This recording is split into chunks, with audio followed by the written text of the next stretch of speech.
শুরু করছি আল্লাহর নামে, যিনি পরম করুণাময়, অতি দয়ালু। হামিম। কিতাব অবতীর্ণ হয়েছে আল্লাহর পক্ষ থেকে, যিনি পরাক্রমশালী, সর্বজ্ঞ, পাপ ক্ষমাকারী, তওবা কবুলকারী, কঠোর শাস্তিদাতা ও সামর্থ্যবান।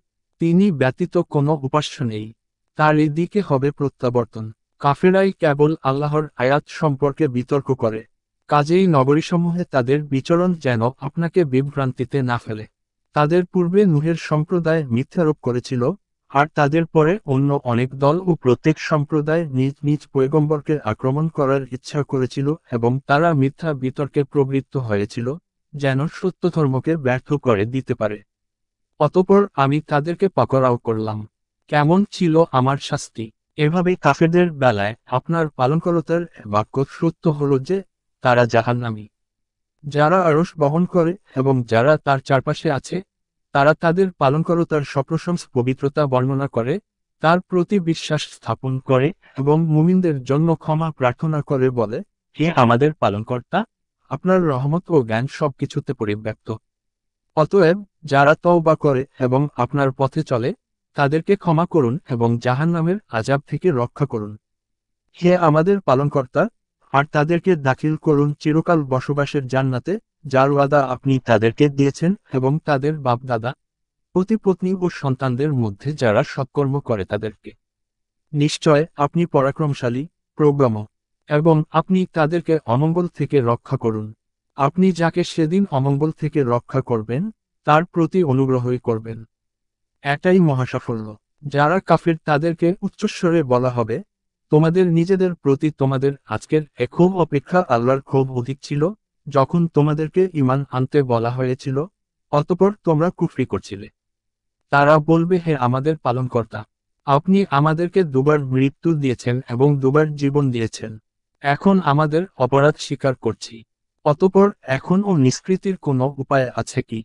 তোমাদের এ বিপদের কারণে যে, যখন এক আল্লাহকে ডাকা হতো, তখন তোমরা কাফের হয়ে যেতে, যখন তার সাথে শরীককে ডাকা হতো তখন তোমরা বিশ্বাস স্থাপন করতে। এখন আদেশ তাই, যা আল্লাহ করবেন, যিনি সর্বোচ্চ, মহান। তিনি তোমাদেরকে তার নিদর্শনাবলী দেখান এবং তোমাদের জন্য আকাশ থেকে নাজিল করেন রুজি। চিন্তা ভাবনা তারাই করে, যারা আল্লাহর দিকে রুজু থাকে। অতএব তোমরা আল্লাহকে খাঁটি বিশ্বাস সহকারে ডাক, যদিও কাফেররা তা অপছন্দ করে।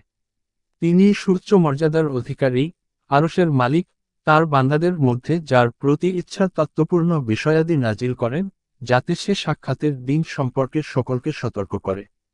যেদিন তারা বের হয়ে পড়বে, আল্লাহর কাছে তাদের কিছুই গোপন থাকবে না। আজ রাজত্ব কার? এক প্রবল পরাক্রান্ত আল্লাহর। আজ প্রত্যেকেই তার কৃতকর্মের প্রতিদান পাবে। আজ জুলুম নেই। নিশ্চয় আল্লাহ দ্রুত হিসাব গ্রহণকারী। আপনি তাদেরকে আসন্ন দিন সম্পর্কে সতর্ক করুন, যখন প্রাণ কণ্ঠাক্ত হবে, দম বন্ধ হওয়ার উপক্রম হবে। পাপিষ্ঠদের জন্য কোনো বন্ধু নেই এবং সুপারিশকারীও নেই, যার সুপারিশ গ্রাহ্য হবে। চোখের চুরি এবং অন্তরের গোপন বিষয় তিনি জানেন। আল্লাহ ফয়সালা করেন সঠিকভাবে।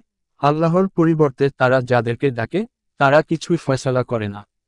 নিশ্চয় আল্লাহ সবকিছু শুনেন, সবকিছু দেখেন। তারা কি দেশ বিদেশ ভ্রমণ করে না, যাতে দেখত তাদের পূর্বসূরীদের কি পরিণাম হয়েছে? তাদের শক্তি ও কীর্তি পৃথিবীতে এদের অপেক্ষা অধিকতর ছিল। অতঃপর আল্লাহ তাদেরকে তাদের গুনাহের কারণে ধৃত করেছিলেন এবং আল্লাহ থেকে তাদেরকে রক্ষাকারী কেউ হয়নি। এর কারণ এই যে, তাদের কাছে তাদের রসূলগণ সুস্পষ্ট নিদর্শনাবলী নিয়ে আগমন করত, অতঃপর তারা কাফের হয়ে যায়। তখন আল্লাহ তাদের ধৃত করেন। নিশ্চয় তিনি শক্তিধর, কঠোর শাস্তিদাতা।